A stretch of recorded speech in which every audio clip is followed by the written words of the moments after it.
Բարև ձեզ, Factor TV հյուրը Գյումրի ասպարեզ ակումբի խորհրդի նախագահ Լևոն Բարսեղյանն է, ողջույն, պարոն Բարսեղյան։ Արդարացվեց Դավիթ Սանասարյանը, կհիշեք դիալիզի գործով, այսպես պայմանական ասած, դեռ 2019 թվականի ապրիլին էր այդ գործը հարուցվել, պարոն Սանասարյանը մեղադրյալ էր, Վանեսյանի ղեկավարած ԱԾ-ն էր այդ գործի նախաձեռնողը եւ 6 տարի փաստորեն նախաքննություն դատ տեղի ունեցավ եւ պարզվեց մարդը արդար է, բայց նա այս ընթացքում փաստորեն լիքը ծախս է արել, նյարդեր է քայքայել, ժամանակ է այսպես վատնել ըստ էության ռեսուրսներ եւ այլն։ Այս սա նորմալ է, պարոն Բարսեղյան, այսպես այս հարցից սկսենք, հա։ Երկակի կարելի է մեկնաբանել, ճիշտն ասած։ Հա, մեկն այն է, որ իշխանությունը կարող է ասել, որ տեսեք արդարադատություն կա, մեխանիզմը աշխատում է եւ այլն եւ այլն։ Դե հիմա արդարացվեց մարդը ու դեռ հարց է թե դատախազությունը բողոքարկելու է այդ վճիռը թե ոչ, կարող է վերցնի բողոքարկի, այդ 6 տարին դառնա 7 ու 9 տարի։ Մյուս մեկնությունն այն է, որ դե ոչ մեկս այնքան տեղյակ չենք այդ գործին, փաստերին, ինչքան Դավիթ Սանասարյան եւ իհարկե իշխանությունը, շինծու լինելու կասկածներ բոլորս ունենք, ես էլ ունեմ, ոմանք այս մի քանի ժամվա ընթացքում արդեն ասացին, թե ուզեցին թիմից հեռացնել նրան եւ այլն, բայց դրա համար այդ գործողություններին պիտի որ չդիմեին, էլի, շատերը կան, չէ, թիմից հեռացել են կամ թիմից։ Այն ժամանակ Վանեցյանի գործոններ կարծես ավելի առանցքային այս գործի նախաձեռնման, պարոն Սանասարյանի դեմ։ Եվ վերջապես ամենագլխավորը 6 տարի ինչ է կանում։ Բարեփոխված դատարաններ եւ իրավապահ համակարգ 6 տարի է քննում այդ ստից բանը, էլի։ Վերջը նոր բարձում եք, իսկապես մարդուն զգալի եւ ժամանակային եւ բարոյական վնաս են հասցրել ու իհարկե նյութական վնաս են հասցրել, որը, չգիտեմ, Դավիթը կդիմի վնասի հատուցման, երբ օրինական ուժի մեջ մտնի, էլի վճիռը, կդիմի փոխհատուցում ստանալու թե ոչ, բայց արժե որ դիմի։ Ես լինեի կդիմեի, որտեվ պետությանը իր ապօրինությունների համար պատժել է հարկավոր։ Անձամբ Դավթին անձնապես իմանալով ես նրանից նման բան չեմ սպասել, չեմ սպասում։ Շատ լավ, ձեր մասով էլ կար, չէ, զրպարտության վճիռ։ Դա ուրիշ էր, հա, դա ուրիշ է։ Սա սրա հետ կապ չունի, էլի։ Այն մեկը քրեական է, Դավթի դեպքում մեղադրողը պետությունն է, պետական մեղադրող, հիմա հանրային մեղադրող, եւ քանի որ զրպարտություն վիրավորանքը ապաքրեականացված է, ճիշտ է 1.5 տարով ԿՊ-ական իշխանությունը որոշեց վիրավորանքը որոշ դեպքերում դարձնել քրեական, հետո հրաժարվեց այդ մտքից 21 թվականից 22-ի, չեմ հիշում որ ամիսներ, մինչև նոր քրեական օրենսգիրքը մտավ ուժի մեջ, հա, վիրավորանքի զրպարտության դեպքերը Հայաստանում հիմա քաղաքացիական հայցերի հիման վրա են քննվում, իսկ բռնության կոչերը, սպանության, մարմնական վնասվածք պատճառելու, թշնամանք հրահրելու, դրանք քրեական են եւ պիտի լինեն քրեական։ Շատ լավ, պարոն Բարսեղյան, 7-րդ տարին է արդեն հեղափոխության ըստեյության եւ Հայաստանի իշխանությունը դեռ պատասխանում է մեղադրանքներին, հա, ինչու արդարության եւ արդարադատության վերականգնման process չենք տեսնում, նրանք շատ հակիրճ են այս ամեն ինչին անդրադառնում, ինչ չէ վեթինգի եւ անցումային արդարադատության գնացքը գնացել է, թե հենց իրենք են, ասենք, դատաիրավական ռազմավարություններում երկուսն են նշել, հա, ասենք օրինակ անցումային արդարադատություն։ Այդ տեսեք, շարքային քաղաքացի, որը կարող է չունենալ մեծ ռեսուրսներ, չունենալ, ասենք, պարոն Սանասարյանի պես ենթադրենք հանրային ուշադրություն գրավելու հնարավորություն, նա հեղափոխության կարևոր գործիչներից է եւ շատերս օրինակ Factor TV-ն անընդհատ լուսաբանել է, հա, հրապարակայնություն ապահովել է։ Բայց մյուս քաղաքացիները ինչ ասեն։ Այ ինչ կարող եք ասել այս ընդհանուր համակարգի վերաբերյալ։ Երկու հանգամանք, մեկը արդարադատության գոյությունը, մյուսը արդարադատության հասանելիությունը։ Եթե երկրորդը չկա, այդ արդարադատության գոյությունը շատ պայմանական կարելի համարել։ Աստծո նման մի բան է, էլի, հա։ Ոմանք հավատում են, ոմանք չեն հավատում։ Կրոնի պես, այո, տաղանանքի պես մի բան է,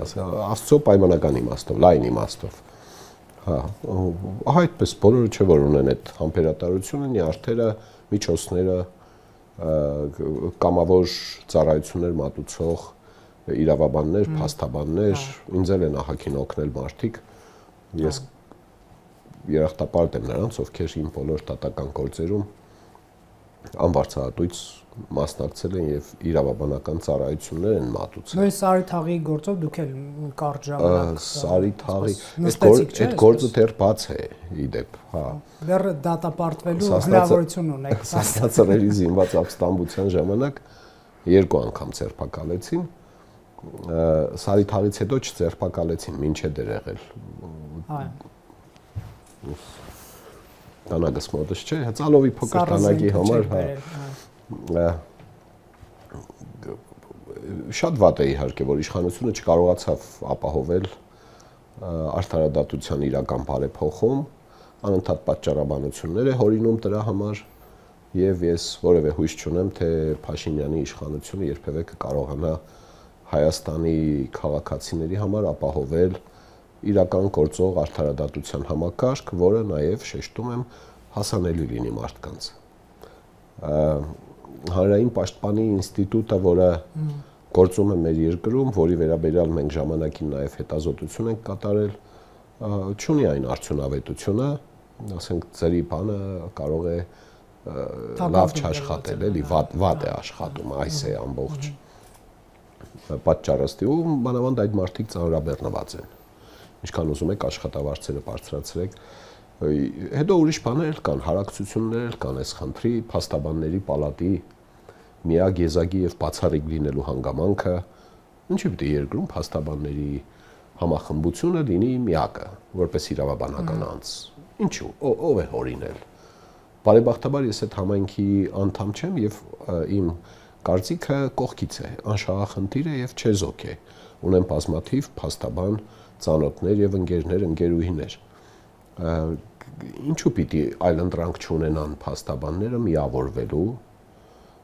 եւ իրենց միավորումները ստեղծելու։ Երկուսը կլինի, 7-ը կլինի, սկզբում 10 միավորում կլինի, հետո կվերամիավորվեն, վերջում կմնան 3 կամ 2-ը եւ այլն։ Սրանք ահռելի լուրջ խնդիրներ են, բայց այդ փաստաբանների մասը երկրորդական համարենք համեմատած իշխանությամբ ու անելիքների հետ, որ պիտի առներ ու չարեց։ Հիմա թողնես մենակ պատճառների մասին խոսեն, էլի։ Այդ տեսեք, հանրային պահանջներից մեկը ընտրակեղծարներ, մարդասպաններ, զանգվածային մարդու իրավունքների խախտում արած մարդիկ ոչ միայն, ասենք, բանտերում չեն պայմանական ասածը, այսինքն դատարանների առաջ չեն, այլև քաղաքական էկրաններին են, քաղաքական բանավեճերի թատերաբեմում են, ազգային ժողովում են, չգիտեմ, նրանց մերձ անձինք հայհոյում են եւ այսինքն ինչ որ բեմականացման են մասնակցում, հա, քաղաքական բեմականացման, մինչդեռ դատաիրավական համակարգի տեսախցիկների առաջ պետք է լինեն։ Իշխանությանը մեղադրում են, ասում են, ձեռնտու է նրանց այսպիսի ինդիմություն ունենալ, հենց այդ պատճառով էլ, ասենք, ընտրակեղծարարության լուրջ գործեր չքննվեցին, մինչդեռ շատերն են համոզված, որ եւ փաստեր ունեն ընտրակեղծիքների մասին, իշխանությունը ասում է, չէ, այդ տեսեք, օրինակ, ամենակարկառուն դեմքերից Ռոբերտ Քոչարյանի գույքը հիմա կբռնագանձենք, ինչից եք բողոքում, այ ինչ կարող եք ասել այս հարց ու պատասխանի մասին ըստ Բազմիցս ասել եմ, նոր բան չունեմ ասելու, ուղղակի վերջերս մի քանի ԿՊ-ական պատգամավորների մտքերը լսելուց հետո, դե պարբերաբար լսում ենք ուզած-չուզած, հասկացա, որ քաղաքացիական պայմանագիրը շատ աղոտ պատկերացումներ ունի արդարադատության ապահովման, ընդհանրապես արդարության սահմանման, քաղաքական դաշտի իրական մրցունակության մասին ամեն անգամ փորձում են մեղքը գցել կամ պատասխանատվությունը, ներողություն գցել ընտրողների վրա եւ դա հնչում է տարբեր ռեպլիկներում։ Օրինակի համար, երբ պրոպագանդիստական ալիքների մասին է խոսք լինում, պիտի հիշեք Փաշինյանի ռեպլիկը 2-3 անգամ ասել է, կարծեմ, ասում է, թե պուլտը ժողովրդի ձեռքին է, շուր տվեք, մի նայեք։ Մի ընտրեք նրանց, ինչու եք ընտրում։ Այսինքն տրամաբանությունը հետեւյալն է, թե մարդիկ պիտի իրականացնեն այն կարգավորիչ ֆունկցիաները, որոնք կարգավորելու համար մարդիկ լիազորել են կոնկրետ մարդկանց խմբի իշխանությանը, հա։ Եթե այդպես է, այդ լիազորությունը իշխանության վրայից ընդհանրապես հանեք։ Իրականում այդպես չպիտի լինի։ Գործեր կան, որ պիտի գործը կատարի հենց կոնկրետ իշխանություն ունեցողը։ Լուսակիր տնելը, կներեք, տարական օրինակից եմ, թողնել քաղաքի ժողովրդի անհատական կամքին, թե այնուամենայնիվ դա պիտի որոշի բարեկային ծառայությունը եւ պիտի տեղադրի կամ ճանապարհային ոստիկանությունը եւ պիտի տեղադրի համայնքային իշխանությունը։ Հիմա այս պարզ օրինակի հիման վրա ուզում եմ ասել, որ ահագին գործ կա, որ ինքնակարգավորման գործ է եւ բնակիչները իրենց խելքով, իրենց քտիծագով կարող են անել։ Կարիք չկա մտնել ամեն մեկի տունը եւ բացատրել, թե լոբին ինչպես պիտի աճեցնել։ Բայց համակեցության հետ կապված էս բերածս հասարակ օրինակը խաչմերուկ կարգավորելու հուշում եմ ես, որ լիազորություն կա, որ իշխանությունը պիտի իրականացնի։ Այստեղ մի հետաքրքիր բացատրություն նրանք ունեն, երբ որ հատպես անպատժելիության հարցն է առաջ քաշվում, հա, ասենք պայմանական ասած նախկինից այսինչը մեր աչքին եւ փաստերը այն մասին է, որ նա առերևույթ հանցագործություններ կատարել, ինչու դատանում չի, ասում են այ նրանց մի ընտրեք, այսինքն իրավական պատիժը ակնկալում են ժողովրդից քվեի տեսքով հոգուտ իրենց հավանաբար։ Հիմա ես բերեցի նախ եւ առաջ համեմատաբար փոքր ազդեցության օրինակ, պրիմիտիվ օրինակ բերեցի, հա, մի խաչմերուկի օրինակ բերեցի։ Ինչ կստացվի, եթե ասի ախպեր չենք տնում մենք այդ սվետաֆորը, գնացեք այդ թաղի ժողովրդով որոշեք տնում եք, այն մեկը մի օր կգա կտնի, մյուսը կգա այդ սվետաֆորը քանի կգցի կողքի։ Հիմա սա երբ արտածում ենք ավելի ծանր խնդիրների վրա, պրոպագանդայի երախը կոչկելու մասին է խոսքը, բերանը փակելու մասին է խոսքը։ Փաշինյանը որոշում է, որ պետությունը տեղ անելիք չունի, չգիտեմ ինչ է որոշում։ Ասում է պուլտը ծերդ է, փոխի ալիքը։ Հարգելի սպա հեռուստատեսության ռադիոյի հանձնաժողով կա, դո ազգային ժողով եք, ՊՏԱ նախարարություն է, որի նախարարը հուշագիր է ստորագրում ալիքներ հեռարձակել, չհեռարձակել, վերահեռարձակելու մասին։ Ինչ եք որոշել, որ այդ պատասխանատվությունը պիտի գցեք վրեքիցդ։ Ձեր գործն է։ Ուղիղ ձեր, այդ գիտեք բանի բուժքույր ունեինք դպրոցում, բոլոր դպրոցներում այն ժամանակ կար։ Ով գնում ասում էր գլուխս ցավում է, ընկեր աստղիկ ասում էր, հա, պարզ է, կգնաս մի հատ տեղ կգտնես, կճարես, կխմես, մի հատ էլ ինձ կբերես։ Սա իրական օրինակ է։ Հա, բա կներես դու ինչի համար ես։ Հիմա նույնը ստեղ է, բա այդ ոնց եղավ, որ Սալավյովի երկու հաղորդումը կարելի է փակել։ Չփակեիք, ասեիք ժողովուրդ ջան, պուլտը ծերները դեմին նայեք այդ հաղորդումը։ Որովհետև վարչապետին են թիրախավորել անձամբ միգուցե։ Գուցեև, հա, բայց այդ ինչպես եղավ, բայց դա օբյեկտիվ բացատրություն չէ, վարչապետին անվանական թիրախավորածը ուրիշ աղետաբերն էր, հա։ Շատ հետաքրքիր։ Հա, այդ էլ թողնենք, այդ մի հաղորդումը թողնենք, բայց Անդրանիկ Թևանյանի մասնակցությամբ։ Այո, հա, բանը ինչու եք երկու հաղորդումը որոշել, որ իշխանությունը իր լիազորություններով պիտի սահմանափակի։ Մնացածի դեպքում մարդիկ ասում են, ախպեր կյանքերս կերան էլի այս ալիքները։ Ես չեմ ասում, թե մարդկանց բողոքները բոլոր դեպքերում արդար են։ Մարդ են ասենք, բողոքում են։ Այդ դեպքում չես ասում, պուլտը ծերդը մի նայի։ Հիմա կանք ընտրություններին, հա։ Ասում ենք, որ հանցագործին, ապացուցված հանցագործին, իսկ ես սահմանադրություն խախտելով տեխնացու առաջադրված մարդուն համարում եմ հանցագործ։ Մարդը գիտե, որ ինքը իրավունք չունի առաջադրվելու եւ առաջադրվել է։ Այդ մարդուն ասում ենք, որ պիտի օրենքով զրկես տեխնացու լինելու իրավունքից։ Բազմաթիվ բաներ կան, ընտրակեղծարարության վկայություններ կան։ Բազմաթիվ կրթական հաստատությունների տնօրեններ, փոխտնօրեններ, մանկավարժներ ներքաշված են եղել ընտրակեղծարարության կամ զեղծարարության մեջ։ Եվ քաղաքացիներ, որոնք կաշառք են ստացել եւ գիտեն ումից են ստացել եւ ապօրինի գույքի բռնագանձումներ ունեք արդեն, չէ՞։ Ունեք նաեւ հաշտության համաձայնություններ ապօրինի գույքի մի մասը վերադարձնելու, մեծ մասը վերադարձնելու, փոքր մասը խաչատրամներ, չէ՞։ Օրինակ, ուզում է հաշտվել։ Այսինքն ակնհայտ է, որ ինչ որ մեկը կոնկրետ հանցագործություն է իրականացրել հանրության նկատմամբ կամ պետության կամ հանրության։ Ինչն է խանգարում տնել օրենքով որոշել, որ ապօրինի գույքի փաստի ապացուցման դեպքում ապօրինի գույքի տերը չի կարող լինել տեխնացու, ոչ ավականու տեխնացու, ոչ ինչ է պատգամավոր, ոչ էլ վարչապետ, ոչ էլ նախարար, ոչ էլ չի կարող աշխատել պետական ու համայնքային բյուջեներից ֆինանսավորվող հիմնարկներում։ Այ իրենց մրցակիցները ովքեր լինեն ընտրություններում։ Չէ, ես դա հասկանում եմ իհարկե, այդ հարցի հեգնական բնույթը եւ գուցե իրենց դուրը գալիս է, ԿՊ-ի դուրը գալիս է սա։ Նկատվում է, որ դուրերը գալիս է, Ալեն Սիմոնյանն ու ուրիշները պարբերաբար ասում են, որ Փաշինյանի 18 թվականի հանրայինի բանավեճի մեջ էլ կա դա դեկտեմբերի։ Իրենց համար, ասում եմ մեզ համար, հա դե հասկանալի է, այդ պահին իսկապես երանելի է, բոլորը գիտեին, որ դրի 70% քվե է տանելու, մի բան էլ ավել։ Հասկացանք, անցավ ժամանակ։ Հիմա քաղաքական դաշտը ապականացներին Հայաստանի Հանրապետությանը շատ կոնկրետ եւ շոշափելի վնաս տված ՀՀ քաղաքացիներին ինչու՞ չեք զրկում տեխնացու լինելու իրավունքից։ Իրենք բացատրում են, որ դա ժողովրդավարությանը դեմ քայլ է, նույնիսկ բացատրում են, որ դա Հայաստանի դեմ իբր ճակերտավոր եմ ասում, այդ իմ խոսքը չէ, հիբրիդային պատերազմի ակնկալիքն էլ այդ է, որ մենք սկսենք ժողովրդավարությունը ԿՊ-կա պատգամավորներից մեկն էր ասում մեկի բանը,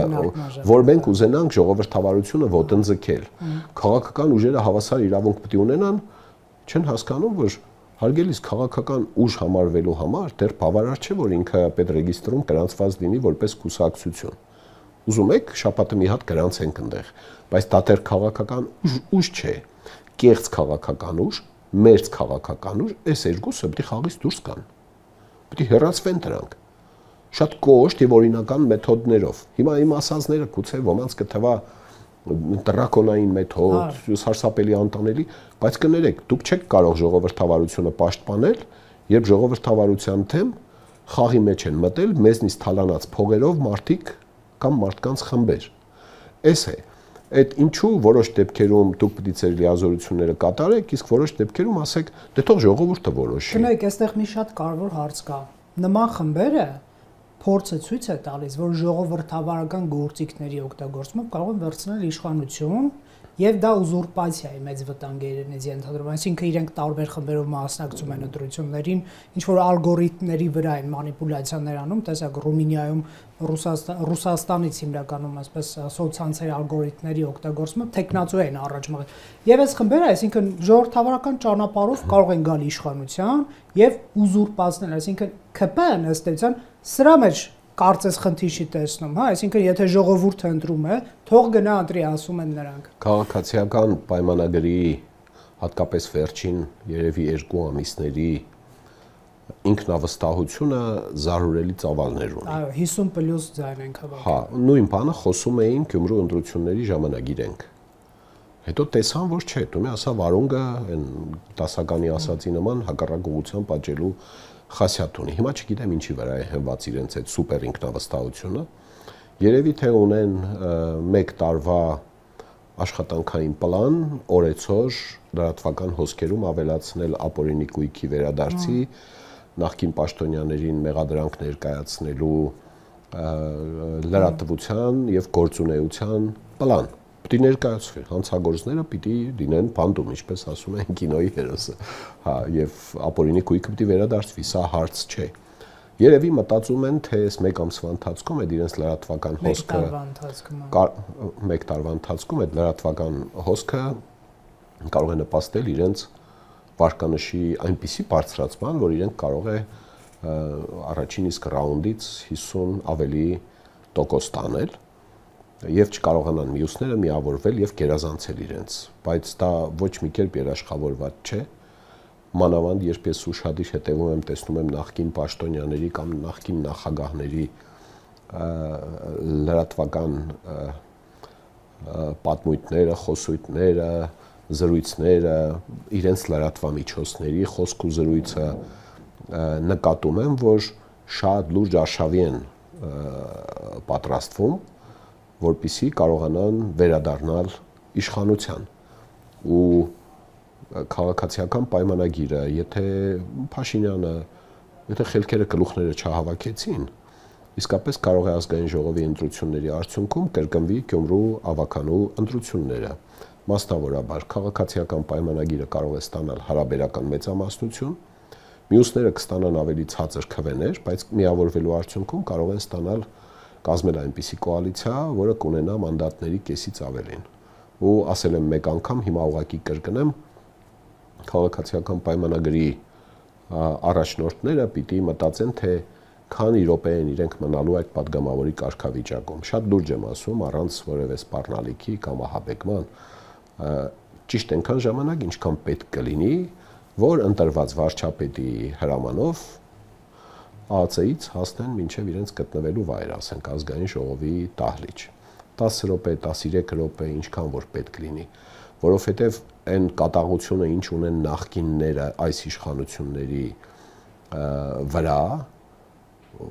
ինձ չի ներկայանում որևէ հաշտվողականության կամ համբերատարության, բայց այստեղ կարևոր հարց կա, ժողովրդավարության ճանապարհով լուծվող նախկիններն այդ ինչ արել է իշխանությունը, որ կատաղել են, հա, 5-րդ շարաշրջանի ռուսական agent մեղադրել են։ Ուզում էի հենց այդ ուղղությամբ շարունակեմ, ինչ որ բան արել են, բայց դուք պատկերացնում եք արած լինեին այն, ինչ ես եւ Էլիահակին մարդ 7 տարի է պահանջում ենք որ անի։ Մեր ասածները, եթե մեր խորհուրդ տվածները, մեր առաջ մեր լայն կողմ գցենք, նման փորձ ունեցած առաջավոր երկրների փորձը կիրառած լինեին, նախկինների ծպտունը չէր ելնելու։ Սուսուփուս գնալու էին պանջարապոստանային կուլտուրաների աճեցմամբ զբաղվեին։ Անկամ այս արածը իրենց սարսափելի հիստերիայի է հասցրել ապօրինի գույքի հետապնդումը, վերադարձը չէ հələ էլի։ Ապօրինի գույքի հետապնդումը թույլ չի տալիս նախկիններին որևէ կերպ հաշտվել այս իշխանությունների հետ։ Հայրենիքը, ուրեմն, ինչ է, Արցախը բանը իրենց քաղաքական սոուսն է, որով իրենք պաշտպանում են իրենց սեփականությունը ընդամենը։ Ես սա նոր չեմ ասում։ Սա նոր ասում է քաղաքացիական պայմանագիրը։ Ես սա 6-7 տարի է բացատրում եմ։ Այն ժամանակ էլ էր պարզ, որ հեշտությամբ չեն հանձնվելու նախկինները։ Ու հիմա երբ իրենց նախկին ամբողջ ունեցվածքից մնացել էր իրենց նկատի ունեմ իշխանություն ունեին ձեռքերում, լիազորություններ, անպատժելիություն ունեին, պետական ու համայնքային բյուջեներից գնումների մեխանիզմով կեղծ մրցույթների արդյունքում կամ ձևական մրցույթների արդյունքում սեփական բիզնեսները աճեցնելու հսկայական ռեսուրսներ ունեին, այդ ամբողջից մնացել է միայն ապօրինի գույքը եւ մի քանի մանդատ ազգային ժողովում, որոշ համայնքներում ավականու մեծամասնություն։ Մի ապօրինի գույքն էլ, եթե հանգարց երբևէ մինչև 2060-70 թվերը ձեռքերից հանգարց որևէ իշխանություն վերջապես կան, ամուսով այդ գործը անի եւ վերադարձնի հանրությանը այդ գույքը կամ պետությանը վերադարձնի, այդ մարդկանց հավեսն էլ է փախնելու, մտածելու են ընդամենը վրեժի մասին, հիմա էլ են մտածում, բայց մտածում են, որ միայն վրեժը չէ, բերեք ժողովրդավարական գործիքները օգտագործենք, մարդկանց համոզենք, ռոպագանդա կլինի, կանֆետ կլինի, ընտրակաշարք կլինի, արի իմ այսինչ բիզնեսում աշխատի ախպեր ջան, հայրենիքի շահարկում կլինի, սրանց քոկը տանք, բանը լավ կլինի, էլի վերադառնանք իշխանություն, դրա վրա են նստած։ Քոչանական տարիները կարոտ են առաջացնում Հայաստանի քաղաքացիների մեծ մասի մոտ։ Ոչ, մեծ մասի, կարծում եմ, որ ոչ, մեծ մասն է, չէ, որոշելու ընտրի թե չէ։ Հասկանում եմ, հա, բայց այդ մեծ մասի մեջ կան նրանք, ովքեր ընտրություններին չեն մասնակցում, այնուամենայնիվ 40, 50, 60% չեն մասնակցում ընտրություններին, որովհետև չեն տեսնում շանս, որ իրենց պաշտպանած ուժը կարող է հաղթել,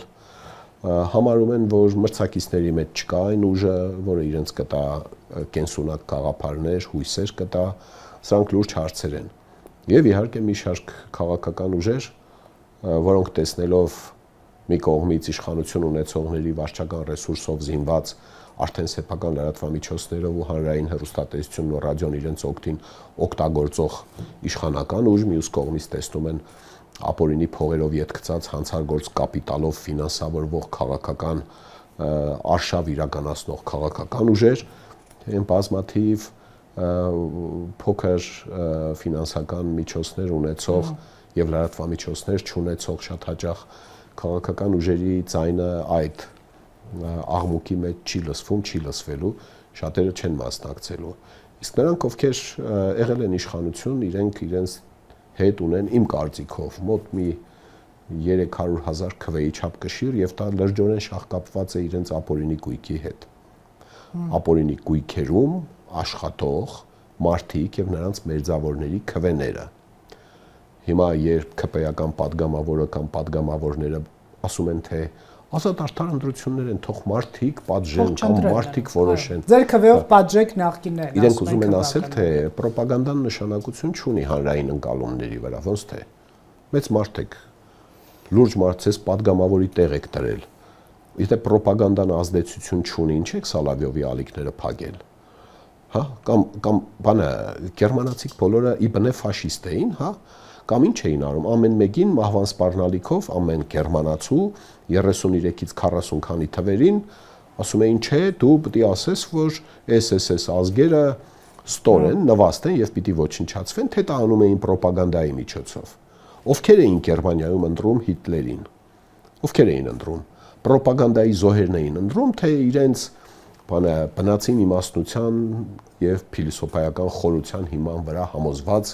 ռամիկ գերմանացուց սկսած վերջացրած գերման փիլիսոփաներով։ Նրանք համոզվել էին, որ Հիտլերը, Գեբելսը եւ մնացածը ակունքն են ճշմարտության եւ գնում ընտրում էին, թե ռոպագանդան նշանակություն ուներ այնուամենայնիվ։ Լավ, չգիտեք, հա, այդքան էլ չգիտեք։ Մտեք գոնե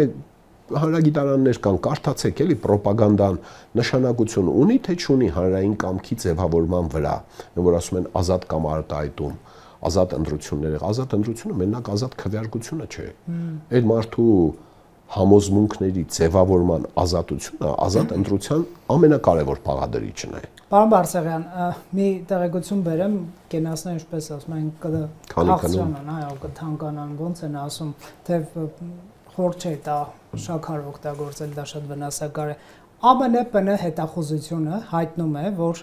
Ռուսաստանի կողմից Հայաստանի դեմ կիրառված տեղեկատվական գործողություններ կան, վատթարացել են ռուս-հայկական հարաբերությունները անցյալ տարի, քանի որ Հայաստանը ուզում էր հեռանալ հապկից եւ Ռուսաստան տեղեկատվական գործողությունները կիրառել հայկական ժողովրդավարությունը եւ դրա ավելի չծիծաղեք, ավելի արևմտամետ ղեկավարությանը վարկաբեկելու համար, մենք նկատենք նաև Արջին, որը գտնվում է մեր սենյակում, այստեղ չէ, բայց քաղաքական սենյակում եւ հաստատ մասնակցելու է, չէ, 26-ի ընտրություններին իր գործիքակազմերով, իր շահերով, ինչպես նշվում էր Վեդեմստի այդ հրապարակման մեջ, հա, Ռուսաստան փորձելու է իր շահերը առաջ մղել, իհարկե որոշ իշխանականներ այնքան էլ համոզված չեն, որ ասենք Քոչարյանի, Սերժ Սարգսյանի վրա է լինելու այսպես ներդրումը ռուսական, միգուցե կարծում են, որ իրենց ամեն դեպքում Կրեմլը տեսնում է Հայաստանի իշխանության, այ դուք ինչ եք սպասում այս կենասների քաղցրացման կամ թանկացման ֆոնին այս լուրը ինչպես է կնկալում։ Փոքր մասերից բաներից կանք, պակաս կարևոր դրվագներից կանք։ Մեկն այն է, որ Կրեմլի համար ըստիս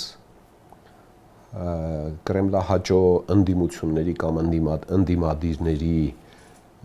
ցանկում այնուամենայնիվ առաջատարը մնում է Քոչարյան Ռոբերտը, որը սահմանադրության խախտմամբ Հայաստանում 2 անգամ դարձել է նախագահ։ Առայժմ ինչքան ինձ է ներկայանում կամ պատկերանում, այլ մարդ չեն ճարել առայժմ։ Այս 1 տարվա ընթացքում ինչ որ մեկին կճարեն, թե չէ, որին կկարողանան առաջ մղել տեղական եւ մոսկովյան ռեսուրսներով դժվարանում եմ ասել։ Կարող է եւ ինչ որ մեկին երկուսին չեմ ուզում հիմա անունները տալ, բայց ինչքան հասկանում եմ, իմ կարծիքն այն է, որ առայժմ այնուամենայնիվ Քոչարյան Ռոբերտն է մնում իրենց թիվ 1 խաղացող այստեղ, կամ իրենց համակրած, կամ իրենց պաշտպանած քիմիա եւ այլն, բանը ինձ ազատեք այս չարիքից, զանգել բողոքել եւ այլն եւ այլն։ Ձեր խորհրդով եմ ես մտել այս կինոյի մեջ եւ այլն, բայց համարուկ է։ Գլխավորը հետեւյալն է, քանի որ իմ համոզմամբ Կրեմլը մնում է կայսրության ինչ որ մի կառուցվածքով վերականգնման սևեռուն հոգեխանգարման մեջ, ամեն գնով վերականգնել կայսրությունը, էլի գժվելու սեփական ժողովրդի հերն անիծելու եւ այլն եւ այլն։ Անպայման ջանքեր է տնելու, որպեսզի Հայաստանում ազգային ժողովի գալիք ընտրություններում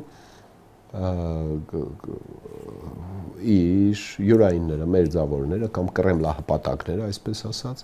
կամ Հայաստանը Բելարուսի հետ, Բելարուսի պես միութենական երկիր մտցնելու գաղափարը չմերժողները կամ պաշտպանողները տարբեր խորությամբ, էլի, նրանցից այդ ուժերին կամ մեկին կամ մի քանիսին իշխանության բերելու համար։ Այդտեղ գործածվելու են իհարկե ռոպագանդիստական գործիքները, այդտեղ գաղտնի ծառայություններ, հազարումի գործարկված կլինեն, փողեր, փողային ֆինանսական հոսքեր կարող են լինել, չնայած կրեմլա հպատակները բավականին փող ունեն, էլի կուտակած։ Իդեպ այստեղ ռուսական կապիտալով աշխատող ընկերությունները, որոնք բացառված չի որոշակի այսպես ստվերային ֆինանսավորում իրականացնել, չէ՞։ Ոչ միայն ստվերային, կարող է լինել շատ էլ բացահայտ, ասենք ինչ-որ մի հիմնարկ, որը ռուսական հիմնարկ է, կամ սեփականություն է, կամ իրենք կառավարիչ են, անունները չտամ էլի հիմա հատուկ։ Այդ աշխատողները կարող են պարգևավճար ստանալ այդ օրերի համար, ինչ է եղել։ Պատահաբար լավ աշխատեն այդ օրերին։ Դիտմամբ լավ են աշխատեն, լավ են ստալ։ Այդ ֆինանսական հոսքերը այդպես էլի, բայց դա բաց հոսքեր կլինեն, էլի դրանք։ Հա, այս գործիքներով, սրանց համալիր համախմբվածությամբ Այսինքն կասկած չունեք, որ դրանք գործածվելու են։ Անպայման դրանք գործածվելու են, որովհետև դատելով այն հանգամանքից, թե ինչ մեթոդներ է գործածում Կրեմլը օրինակի համար Ուկրաինայում, այս նկարագրածս մեթոդները բան են, շոկոլադ են, հասկանում եք, զեֆիր են, հա։ Փաղաքշանք են, ես կասեի։ Փափուգուշ չեմ ուզում, փափուգուշ չեն իհարկե, բայց համեմատում եք այն հրթիռների բաների հետ, սրանք միևնույն ժամանակ բայց պարոն Լավրովը վերջերս ասում էր մեր հարցին պատասխան չեք Ուկրաինանալու, հանգիստ եղեք։ Հա, մխիտարում էր մեզ։ Ես ցավում եմ պարոն Միրզոյանի ծայրահեղ լրակյաց դրությունը այդ ասուլիսի ժամանակ, չեմ ասում պիտի խփեր աչքը հաներ, բայց ահագին բան կարող էր կերծնել, էլի ժողովրդական խոսքով ասած, չարեց, չգիտեմ։ Իշխանությունը միշտ շանս ունի, էլի տարիներ հետո ելնել ասել, որ վայ լարսը կփագեին, վայ ես ինչը կանեին, մեղադրել էլ չեմ կարող, ուղղակի ցավում եմ, որ այդպես աչքաշած կանգնած էր, ցախ քաշած կանգնած էր, էլի, հա, այդպես իր համար անպայման անելու է, դատելով նրանից թե ինչ մեթոդներ է կիրառում պետությունը, կայսրությունը վերստեղծելու կամ վերամիավորելու ուղղությամբ, սրանք սրտից գործիքներ են եւ պետք է որ անի, հա, փոքրիկ մի երկիր է 30,000 քառակուսի կիլոմետր, 3 միլիոնանոց բնակչությամբ։ Եվ ստացվում է քաղաքացիները անպաշտպան են սրանց դեմ, պարոն Բարսեղյան։ Քաղաքացիների գիտակցությունը, հա։ Հայաստանի իշխանությունն է այդ ամենի պատասխանատուն։ Ամենախայտառակը այն կլինի, որ հանկարծ մի օր համոզվենք, որ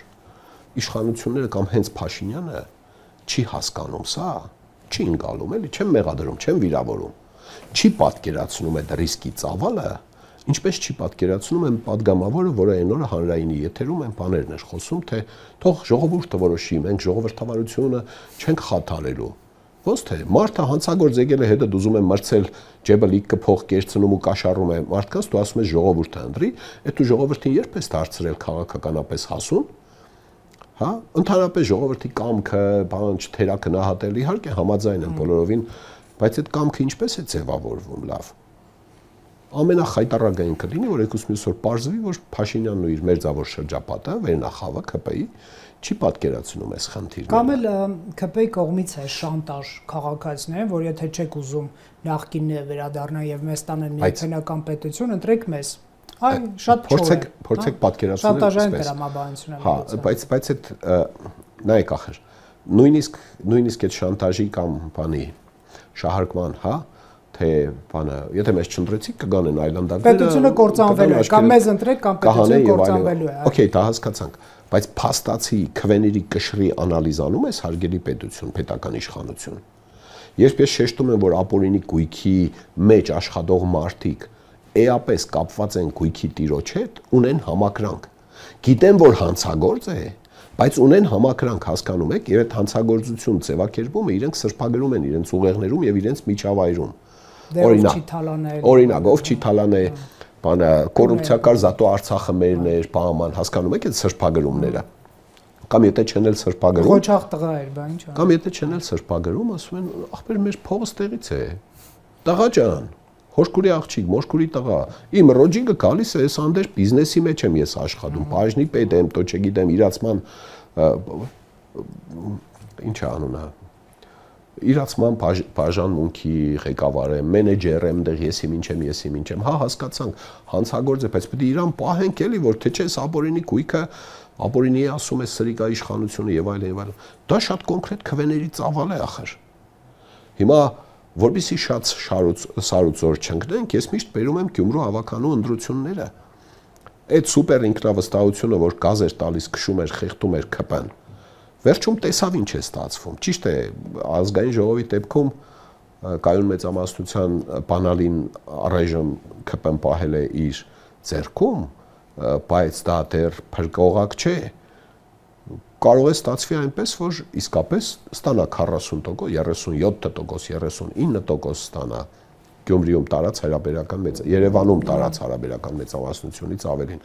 Գյումրու թվաբանությունը այնքան էլ չի տարբերվում Երևանի թվաբանությունից, եթե կուզեք։ Միգուցե ավելի շատ քվեներ ունեն, եթե դրանք էլ գումարեն, միգուցե 40-ին մոտենան, այսպես շատ սիրողական ասած։ Բանակը 5-6% որպես կանոն քվեարկում է, այնպես ինչպես անցման շրջանում գտնվող երկրներում սփյուռքահայությունն է քվեարկում գործող իշխանության օգտին։ Վրաստանում երբ ինչ քվեարկում են վրացահայերը միշտ գործող իշխանության օգտին, որտեղ կայացած ժողովրդավարություն չէ։ Ֆրանսիայում այդպես չէ, Միացյալ Նահանգներում այդպես չէ եւ այլն։ Հիմա այս դեպքում կարող է իսկապես 26 թիվը դառնա Գյումրի 25 թվականի պատմություն։ Ես ոչ թե ասում եմ պիտի պայքարել դրա դեմ որ չդառնա, ես ընդհանրապես շեշտում եմ, որ ընտրապայքարի պայմանները պիտի հավասարեցնել։ Չի կարելի որ ապօրինի գույքի, փողերի, լրատվամիջոցների մի ահռելի ռեսուրսի աշխատուժի տեր հանդիսացող խումբը համարվի քաղաքական ուժ եւ կա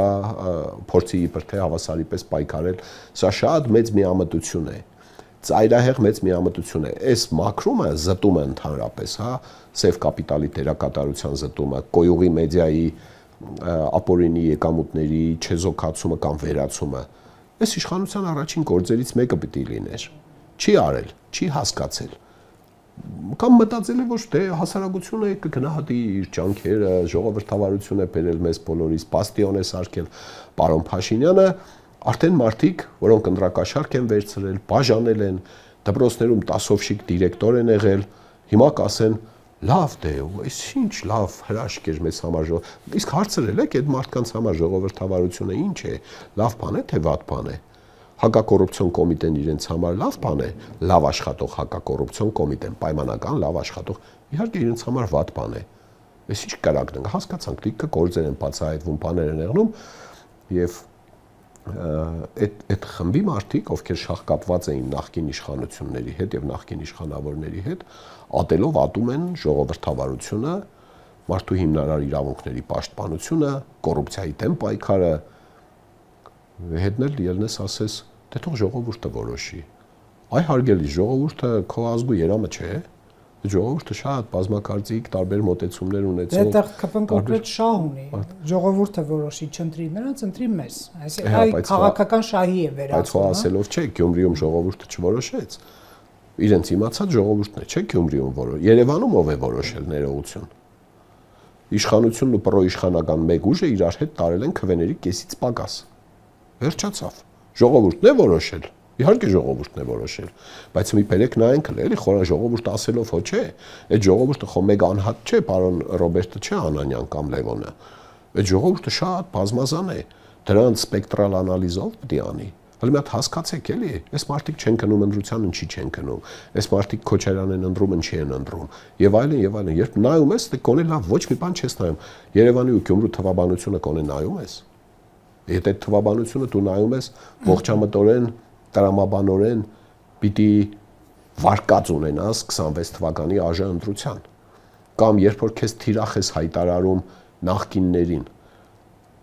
այսինքն չես նկատում, որ մաքուր ցագման խաղափարակիր քաղաքական ուժերին անտեսում ես, նրանց նվաստացնում ես, կեղծ բանավեճ ես սարքում հների հետ, որոնց հետ ոչ մի բանավիճելու բան չկա։ Բան չկա քննարկել, Քոչարյանի հետ ինչ պետք է քննարկես։ Հայաստանի զարգացման ծրագրերը ձեռեք առել։ Կամ Սերժ Սարգսյանի հետ ինչ պետք է մեղադրյալների հետ ինչ պետք է քննարկես դու ապօրինի գույքի տերերի հետ քննարկելու բան ունես հələ արի քաղաքական վեճի մեջ մտի նրանց հետ ովքեր Հայաստանին տված վնասների մեջ որևէ դերակատարություն չունեն կամ նորաստեղծ քաղաքական ուժեր են